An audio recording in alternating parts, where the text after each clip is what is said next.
नमस्कार बंधुगण आपण समस्तंकु स्वागत। मो दियर बिल्कुल मो स्वामींको परि देखा जाउथिले। मोर विवाह हेला एवं अनेक समय रे जणा पडु नथिला कि किए स्वामी आउ किए दियर।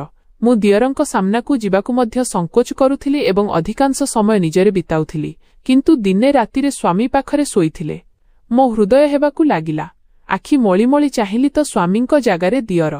जेतेबेले मोर विवाह हेला मोरे दुई जण युवक बसिथिले। मु नजर तळकु करि बसिथिली। मु केवल सेई दुई जनक पाद ही देखिथिली। मु आश्चर्य हेली कि मो स्वामींक सह द्वितीय व्यक्ति किए होई पारे। से पुणी रातिर एही समय रे जेमिति मो उपरकु चाहिली मोर होश उड़ीगला कि दुहिंक चेहरा एकापरी थिला। टिकिए भी फरक नथिला। केसर स्टाइल मध्य एकापरी थिला। मु चमकी पड़िली कारण एहा अंदाज लगाइबा कष्टकर थिला कि सेमानंक मध्यरु मो स्वामी किए। मु एही कथा भाबुथिबा बेले जणे युवक हसी हसी मो पाखकु आसिले। कहिले, कुह तुम स्वामी किए? मु एई निष्पत्ति केमिति नेई पारिथांती? मु कोन एही निष्पत्ति केही भी नेई पारि नथांते कारण दुहिंक मध्यरे टिकिए भी पार्थक्य नथिला। मु एही चिंतारे पड़िथिली कि कोन उत्तर देबी। सेतिकी बेले द्वितीय युवक जनक मध्य आसी मो पाखरे बसिले। मो हाथ धरी कहिले, मु संजय एवं ए हेउछि मो भाई राहुल। सेही युवकंक कथारे मोर विश्वास हेउ नथिला। एहा मो पई बहुत बड़ कथा थिला कि सेमाने दुहे जमज ट्विन्स अटंती, कारण मु जानिथिली संजयंकर केही जणे भाई अछि। मोर अंदाज थिला कि से भाई, किंतु एहा जानि नथिली कि सेमाने जमज, कारण मो पई जेतेबेले प्रस्ताव आसीथिला सेमाने कहिथिले कि तांकर गोटिए पुओ सहररे रहे।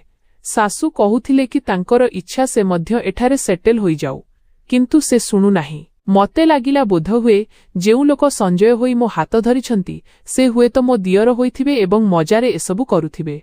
मु बहुत चिंतित थिली। मु चाप बसिथिली। जेतेबेले राहुल रु उठिले एवं कहिले, एही ही आपणक स्वामी भाउज। मु तो एठारे मासे 2 मास पई अतिथि, तापरे पुणी मालेसिया चली जिबी। एहा कहि से रूम बाहर को चली गले एवं कबाट मध्य बंद करिदेले। मोर उड़ी जाइथिबा चेहरार रंग देखि समस्ते हसिबाकु लागिले। संजय कहिले, मते तुम मुहरे एही भाव देखिबार थिला कि आम दुहिंकु देखि तुमे केते हैरान हेउछ। एहा कहि से निज पकेटरू एक सुंदर मुदी बॉक्स बाहर कले। मते सेही मुह देखा मुदी पिंधाई देले। सकाळे जळखिया बेले मो सासू बहुत सुआदिया जळखिया प्रस्तुत करिथिले। मु एही कथारे आश्चर्य थिली कि मो दियर मध्य सासूंक सह रोसेई घरे जळखिया बनाइबारे व्यस्त थिले। मु संजयंक सह चौकीरे बसिथिली।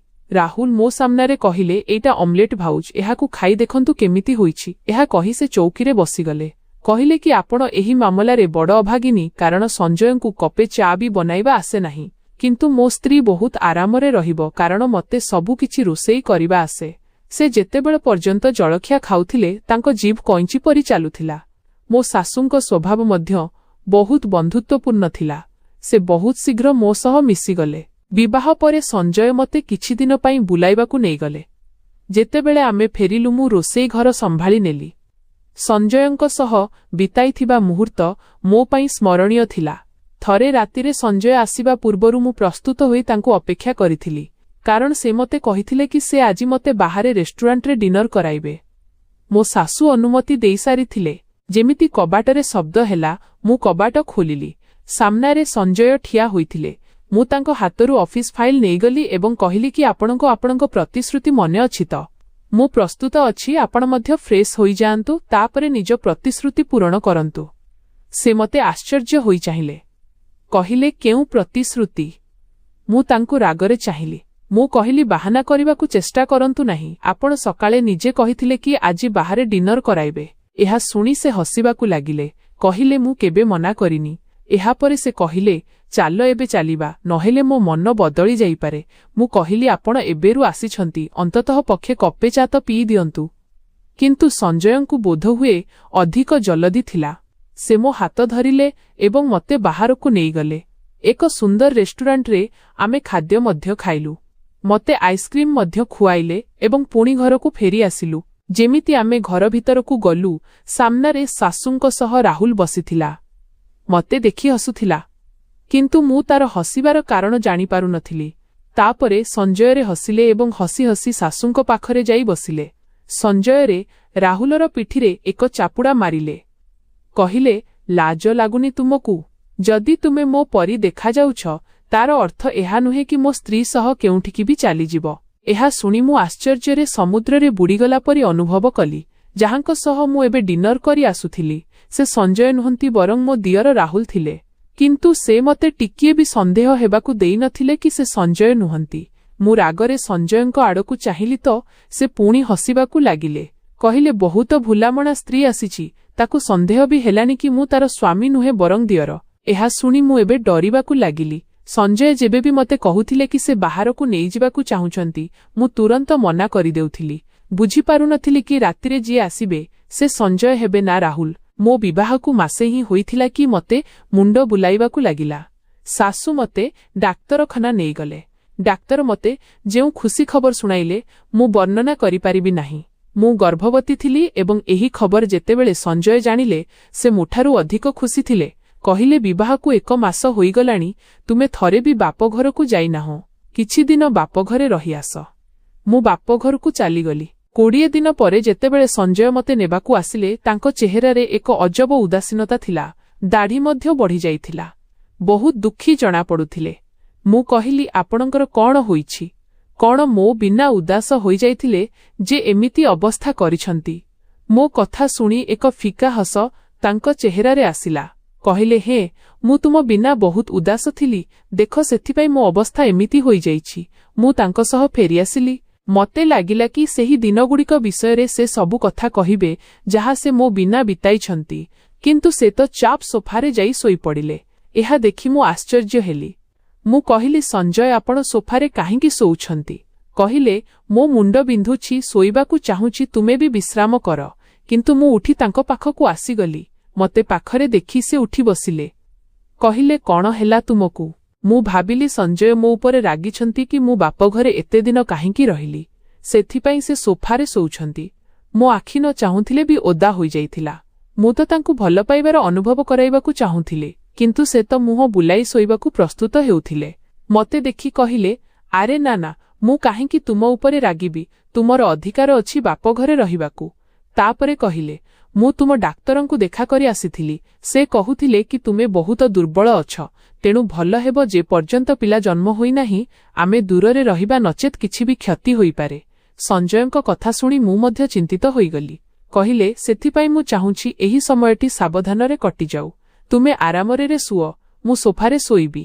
ସକାଳେ ଯେମିତି ସଞ୍ଜୟ ଅଫିସ ଗଲେ କିଛି ସମୟ ପରେ ରାହୁଲ ଘରକୁ ଆସିଲା। ସେ ବହୁତ ଚାପ୍ ଥିଲା। ଶାଶୁଙ୍କ ପାଖରେ ବସି କହିଲା, ମା, ମୋତେ ଏବେ ଫେରିଯିବାକୁ ଅନୁମତି ଦିଅନ୍ତୁ। ଆପଣ କାହିଁକି ମୋତେ ଶପଥ ଦେଇ ଅଟକାଇ ରଖିଛନ୍ତି?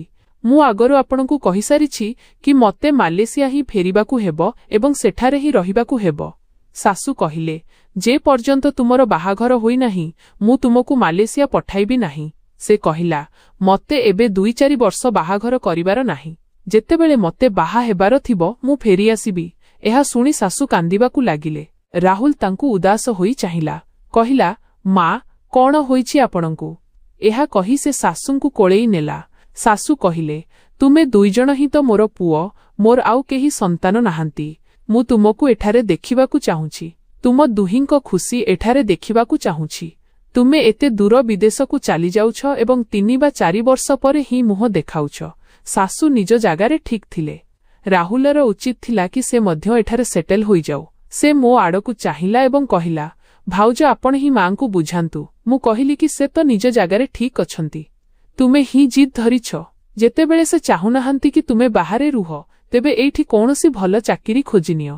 ମୋ କଥା ଶୁଣି ସେ କହିଲା, ଭାଉଜ ବଦଳରେ ଆପଣ ମାଙ୍କୁ ବୁଝାନ୍ତୁ। ଆପଣ ଓଲଟା ମୋତେ ହିଁ ବୁଝାଉଛନ୍ତି। ରହିବାକୁ ଦିଅନ୍ତୁ ଭାଉଜ, ଏହା ଆପଣଙ୍କ ଦ୍ୱାରା ହେବ ନାହିଁ। ମୁଁ ସଞ୍ଜୟଙ୍କୁ କହିବି କି ସେ ମାଙ୍କୁ ବୁଝାନ୍ତୁ। ମୋତେ ଯେମିତି ହେଲେ ମାଲେସିଆ ଯିବାକୁ ହେବ। ରାହୁଲ ଏହା କହି ଠିଆ ହୋଇଗଲା। ଶାଶୁ କହିଲେ, ଠିକ୍ ଅଛି, ତେବେ ଏମିତି କରିବୁ କି ମୋର ମଲା ମୁହଁ ଦେଖିକି ହିଁ ଯିବୁ। ଏହା ଶୁଣି ରାହୁଲ ବ୍ୟତିବ୍ୟସ୍ତ ହୋଇ ଶାଶୁଙ୍କ ଆଡ଼କୁ ଚାହିଁଲା। ସେ ଏବେ ମଧ୍ୟ ଲୁହ ଗଡ଼ାଉଥିଲେ।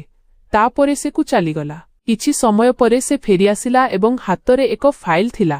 ଶାଶୁ ରାଗରେ ପଚାରିଲେ, ଏଇଟା କି ଫାଇଲ? ତୁ ମାନୁନାହୁଁ, ତୁ ଯିବା ପାଇଁ ପ୍ରସ୍ତୁତ ହେଉଛୁ? ଶାଶୁ ବହୁତ ରାଗିଯାଇ ପଚାରିଲେ, ନା ମା, ମୁଁ ଏଠାରେ ଚାକିରି ଖୋଜୁଛି। ଆପଣ ଚାହୁଁନାହାନ୍ତି ସେଥିପାଇଁ ଯାଉନାହିଁ। ଏହା ଶୁଣି ଶାଶୁଙ୍କୁ ଶାନ୍ତି ମିଳିଲା। ରାତିରେ ସଞ୍ଜୟ ନିଜ ତକିଆ ଉଠାଇଲେ ଏବଂ ସୋଫାକୁ ଯିବାକୁ ଲାଗିଲେ। ମୁଁ ତାଙ୍କ ହାତ ଧରିନେଲି। କହିଲି, ଏଠାରେ ବସନ୍ତୁ ମୋ ପାଖରେ, ମତେ ଆପଣଙ୍କ ସହ କିଛି କଥା ହେବାର ଅଛି। ସେ ମୋ ପାଖରେ ବସିଲେ। ମୁଁ କହିଲି କି ନୂଆ ଅତିଥି ଆସିବାକୁ ମାତ୍ର କିଛି ମାସ ବାକି ଅଛି। ଆମକୁ ଉଚିତ କି ଏବେ ତା ପାଇଁ ସପିଂ କରିବା। ଏହା କହି ମୁଁ ସଞ୍ଜୟଙ୍କ କାନ୍ଧରେ ମୁଣ୍ଡ ରଖିଦେଲି। କିନ୍ତୁ ମୁଁ ଆଶା କରିନଥିଲି କି ସେ ଏକକାରେ ମୋଠାରୁ ଦୂରେଇ ଯିବେ। ତାଙ୍କ ବ୍ୟବହାର ଦେଖି ମୁଁ ଆଶ୍ଚର୍ଯ୍ୟ ହୋଇଗଲି। ମୁଁ କହିଲି, ଆପଣଙ୍କର କ'ଣ ହୋଇଛି? ତେବେ ସେ କହିଲେ, କିଛି ନାହିଁ। ପୁଣି କହିଲେ କି ମୁଁ ତୁମକୁ ପଇସା ଦେଇଦେବି, ତୁମେ ଯାହା ଚାହୁଁଛ କିଣିନେବ। କିନ୍ତୁ ଆଜିକାଲି ମୁଁ ବହୁତ ବ୍ୟସ୍ତ ଅଛି, ତେଣୁ ତୁମ ସହ କେଉଁଠିକି ବି ଯାଇପାରିବି ନାହିଁ। ସକାଳେ ମୁଁ କିଛି ସମୟ ବିଳମ୍ବରେ ଉଠିଲି। ଦେଖିଲି ସଞ୍ଜୟ ଅଫିସ ଚାଲିଯାଇଥିଲେ। ଯେବେଠାରୁ ମୁଁ ଗର୍ଭବତୀ ହୋଇଥିଲି ସଞ୍ଜୟ ମତେ କୌଣସି କାମ କହୁନଥିଲେ ଏବଂ ଅଫିସ ମଧ୍ୟ ନିଜେ ଚାଲିଯାଉଥିଲେ। ମୋର ବହୁତ ଯତ୍ନ ମଧ୍ୟ ନେଉଥିଲେ। ଉପରବେଳା ରାହୁଲ ଘରକୁ ଆସିଲା ତ କହିଲା କି ତାକୁ ଚାକିରି ମିଳିଯାଇଛି। ଶୁଣିବା ମାତ୍ରେ ଶାଶୁ ଖୁସି ହୋଇଗଲେ। ରାହୁଲ ମୁଣ୍ଡରେ ହାତ ରଖି ବହୁତ ଆଶୀର୍ବାଦ ଦେଲେ। ପୁଣି ମତେ କହିଲେ କି ବସ୍ ଜଲଦି ତୁମ ଦିଅର ବୋହୂ ଖୋଜ, ଏହି ମାସରେ ହିଁ ତାର ବି ବାହାଘର କରିଦେବି। ଏହା ଶୁଣି ରାହୁଲ ରାଗିଗଲା ଏବଂ କହିଲା, ମତେ କୌଣସି ବାହାଘର କରିବାର ନାହିଁ, ବୁଝିଲେ ଆପଣ? ଯଦି ଆପଣ ଏମିତି କିଛି କଥା ବା ଚେଷ୍ଟା କଲେ ତେବେ ମୁଁ ପୁଣି ମାଲେସିଆ ଚାଲିଯିବି।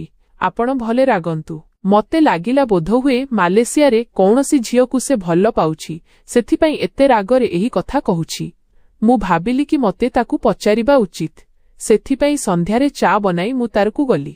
ମତେ ଦେଖି ସେ ବସିପଡ଼ି କହିଲା, ଭାଉଜ ଏଠାକୁ ଆସିବାର କ'ଣ ଦରକାର ଥିଲା? ମୁଁ ନିଜେ ବାହାରକୁ ଆସିଥାନ୍ତି। ଆପଣ ନିଜର ଯତ୍ନ ନିଅନ୍ତୁ, ମୋ ପାଇଁ ଚା ଆଣୁଛନ୍ତି। ମୁଁ କହିଲି କି କିଛି କଥା ନୁହେଁ, ଏଇଟା କୌଣସି ବଡ଼ କାମ ନୁହେଁ। ଏହା କହି ମୁଁ ତା ପାଖରେ ବସିଗଲି। ସେ କହିଲା, କ'ଣ କଥା? ମୁଁ କହିଲି, ଗୋଟିଏ କଥା ପଚାରିବି, ସତ କହିବ ତ? ମାଲେସିଆରେ କ'ଣ ତୁମକୁ କୌଣସି ଝିଅ ପସନ୍ଦ କି, ଯେଉଁଥିପାଇଁ ତୁମେ ଏଠାରେ ବାହା ହେବାକୁ ଚାହୁଁନାହଁ? ମୋ କଥା ଶୁଣି କିଛି ସମୟ ସେ ମତେ ଚାହିଁଲା। ପୁଣି କହିଲା, ହୁଁ, ମତେ ଜଣେ ଝିଅ ପସନ୍ଦ ଏବଂ ମୁଁ ତାକୁ ହିଁ ବାହା ହେବାକୁ ଚାହୁଁଛି।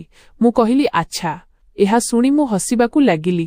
ମୁଁ କହିଲି, ଠିକ୍ ଅଛି, ମୁଁ ମାଙ୍କୁ ସେହି ଝିଅ ପାଇଁ ରାଜି କରାଇନେବି। ସେ କହିଲା, ସେ କେବେ ବି ଏଠାକୁ ଆସିବ ନାହିଁ, ତେଣୁ ଆପଣ ମାଙ୍କୁ ରାଜି କରନ୍ତୁ ନାହିଁ।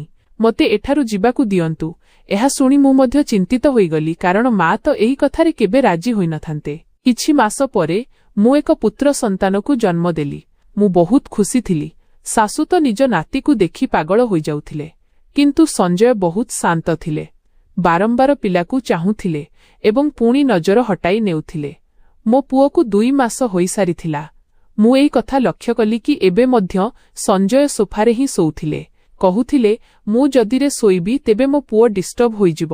କିନ୍ତୁ ମୋର ଧୈର୍ଯ୍ୟ ଶେଷ ହୋଇଯାଇଥିଲା। ମୁଁ ସଞ୍ଜୟଙ୍କୁ କହିଲି କି ଆଜି ଆପଣ ମୋ ସହରେ ଶୋଇବେ, ମୁଁ କିଛି ଜାଣିନି। ଏହା ଶୁଣି ତାଙ୍କ ଚେହେରାର ରଙ୍ଗ ବଦଳିଗଲା। ମୁଁ ତାଙ୍କ ହାତ ଧରିଲି। ମୁଁ କହିଲି କି ଏବେ ଆପଣଙ୍କ ପାଖରେ କୌଣସି ବାହାନା ନାହିଁ। ଆପଣ କାହିଁକି ମୋଠାରୁ ଦୂରେଇ ରହୁଛନ୍ତି? ସେ ଯେତେବେଳେ ମୋ ହାତରୁ ନିଜ ହାତ ଅଲଗା କଲେ ତାଙ୍କ ଆଖିରୁ ଲୁହ ବୋହିବାକୁ ଲାଗିଲା। ମୁଁ ଅପେକ୍ଷା କରି କରି ଥକି ଯାଇଥିଲି। ମୁଁ ବୁଝିପାରୁନଥିଲି ସେ ଏମିତି କାହିଁକି କରୁଛନ୍ତି। ସେ କହିଲେ, ମୁଁ ସଞ୍ଜୟ ନୁହେଁ, ମୁଁ ରାହୁଲ। ଏହା ଶୁଣି ମୋ ଛାତି ଧଡ଼ଧଡ଼ ହେବାକୁ ଲାଗିଲା।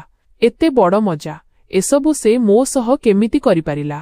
ଏବଂ ରାତିର ଏହି ସମୟରେ ସଞ୍ଜୟ ତାକୁ ମୋକୁ ଆସିବାକୁ ଅନୁମତି କେମିତି ଦେଲେ? ମୁଁ କହିଲି, ତୁମକୁ ଲାଜ ଲାଗିଲାନି? ଏହି ସମୟରେ ମୋରେ କ'ଣ କରୁଛ? କାହାନ୍ତି ସଞ୍ଜୟ? ଏବେ ମୁଁ ତାଙ୍କ ସହ କଥା ବି ହେବିନି। ସେ ତୁମକୁ ଏହି ସମୟରେ ମୋକୁ ଆସିବାକୁ ଅନୁମତି ଦେଲେ ତ କେମିତି? ଏହା କହି ମୁଁ ବାହାରକୁ ଯିବାକୁ ଲାଗିଲି ତ ସେ ମୋ ହାତ ଧରିନେଲା। କହିଲା, ଭାଉଜ, ପ୍ରଥମେ ମୋ କଥା ଶୁଣିନିଅନ୍ତୁ। ସେ ଯେଉଁ ଖବର ଶୁଣାଇଲା ମୋ ପାଦ ତଳୁ ମାଟି ଖସିଗଲା। ସେ କହିଲା, ଯେତେବେଳେ ଆପଣ ବାପଘରକୁ ଯାଇଥିଲେ ସେତେବେଳେ ମୁଁ ଏବଂ ସଞ୍ଜୟ ଏକାଠି ଗାଡ଼ିରେ ଅନ୍ୟ ଏକ ସହରକୁ ଯାଉଥିଲୁ। କିନ୍ତୁ ବାଟରେ ଆମ କାର ଦୁର୍ଘଟଣାଗ୍ରସ୍ତ ହେଲା। ଏହାପରେ ସେ କଇଁ କଇଁ ହୋଇ କାନ୍ଦିବାକୁ ଲାଗିଲା। କହିଲା କି ସଞ୍ଜୟ ସେହି ସମୟରେ ହିଁ ମୃତ୍ୟୁବରଣ କରିଥିଲେ। ଏହା ଶୁଣିବା ମାତ୍ରେ ମୁଁ କିଛି ପାଦ ପଛକୁ ହଟିଗଲି। ମୁଁ ମୋ ପାଟିରେ ହାତ ରଖିଦେଲି। ମତେ ଲାଗିଲା ସେ ମତେ ମୃତ୍ୟୁଦଣ୍ଡ ଶୁଣାଉଛି। ମୁଁ କହିଲି, ତୁମେ ମିଛ କହୁଛ, ଏମିତି ହୋଇପାରିବ ନାହିଁ। ମୁଁ ତ ପ୍ରତିଦିନ। ଏହା କହି ମୁଁ ଚୁପ୍ ହୋଇଗଲି। ମୋର ମନେ ପଡ଼ିଲା କି ଏହି 9 ମାସ ମଧ୍ୟରେ ମୁଁ ସଞ୍ଜୟ ଏବଂ ରାହୁଲଙ୍କୁ ଏକାଠି ଦେଖିନଥିଲି। ସଞ୍ଜୟ ଅଫିସ ଯିବା ମାତ୍ରେ ପଛରେ ରାହୁଲ ଆସୁଥିଲା। ରାତିରେ ସଞ୍ଜୟ ଆସିଲେ କହୁଥିଲେ, ରାହୁଲ ତାର ସାଙ୍ଗମାନଙ୍କ ପାଖରେ ଅଛି, ବିଳମ୍ବରେ ଆସିବ। ତା ପାଖରେ ଘର ଚାବି ଅଛି, ସେ ନିଜେ ଆସି ଶୋଇପଡ଼ିବ। ସେ କହିଲା, ମୁଁ ଗତ କେତେ ମାସ ହେବ ରାହୁଲ ଏବଂ ସଞ୍ଜୟ ହୋଇ ଆପଣମାନଙ୍କୁ ଦେଖାଉଛି। କାରଣ ମୋ ମା ଏହି ଆଘାତ ସହିପାରିନଥାନ୍ତେ ଏବଂ ଆପଣଙ୍କ ଅବସ୍ଥା ମଧ୍ୟ ଏମିତି ଥିଲା କି ଯଦି ମୁଁ ଆପଣଙ୍କୁ ଆଗରୁ କହିଥାନ୍ତି ତେବେ ହୁଏତ ମୋ ଭାଇର ଚିହ୍ନ ମଧ୍ୟ ଶେଷ ହୋଇଯାଇଥାନ୍ତା। ମୁଁ ଚାହୁଁଥିଲି କି ମୋ ଭାଇର ସନ୍ତାନ ଏହି ଦୁନିଆକୁ ନିଶ୍ଚୟ ଆସୁ। କହିଲା, ମୋର ଆପଣଙ୍କୁ ଅନୁରୋଧ କି ଆପଣ ମାଙ୍କୁ କିଛି କୁହନ୍ତୁ ନାହିଁ। ତାଙ୍କୁ କୁହନ୍ତୁ କି ସେ ମୋତେ ମାଲେସିଆ ଯିବାକୁ ଦିଅନ୍ତୁ। ମୁଁ ରାହୁଲ ହୋଇ ମାଲେସିଆ ଫେରିଯିବି ଏବଂ ଆଉ କେବେ ଫେରିବି ନାହିଁ। ପୁଣି ଏଠାରେ ରହିବି ସଞ୍ଜୟ ହୋଇ ସବୁଦିନ ପାଇଁ। ତା କଥା ଶୁଣି ମୁଁ ଆଶ୍ଚର୍ଯ୍ୟ ହୋଇ ତାକୁ ଚାହିଁଲି। ମୁଁ କହିଲି, ତୁମେ କେମିତି ଏଠାରେ ରହିପାରିବ? ସେ କହିଲା କି ମୁଁ ଆପଣଙ୍କୁ ବିବାହ କରିନେବି କାରଣ ଏହି ବିବାହ ମୋ ମାଙ୍କ ନଜରକୁ ଆସିବା ଉଚିତ ନୁହେଁ। ତାଙ୍କୁ ସବୁବେଳେ ଏହା ଲାଗିବା ଉଚିତ କି ମୁଁ ହିଁ ସଞ୍ଜୟ ଏବଂ ମୁଁ ଆପଣଙ୍କୁ ମଧ୍ୟ ଏକା ଛାଡ଼ିପାରିବି ନାହିଁ କି ମୋ ପୁତୁରାକୁ ଅସହାୟ କରିପାରିବି ନାହିଁ। ତାପରେ ମନ୍ଦିର ଯାଇ ବିବାହ କରି ଆସିଲୁ ଏବଂ ରାହୁଲ ହୋଇ ସବୁଦିନ ପାଇଁ ମାଲେସିଆ ଚାଲିଗଲା।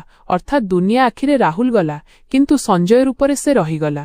ଏହି କଥାକୁ 8 ବର୍ଷ ବିତିଗଲାଣି ଏବଂ ମୋ ଶାଶୁ ଏବେ ବି ଏହା ବୁଝନ୍ତି କି ସଞ୍ଜୟ ହିଁ ମୋ ପାଖରେ ଅଛନ୍ତି ଏବଂ ରାହୁଲ ସେଠାରେ ବିବାହ କରି ମାଙ୍କୁ ସମ୍ପୂର୍ଣ୍ଣ ଭୁଲିଯାଇଛି।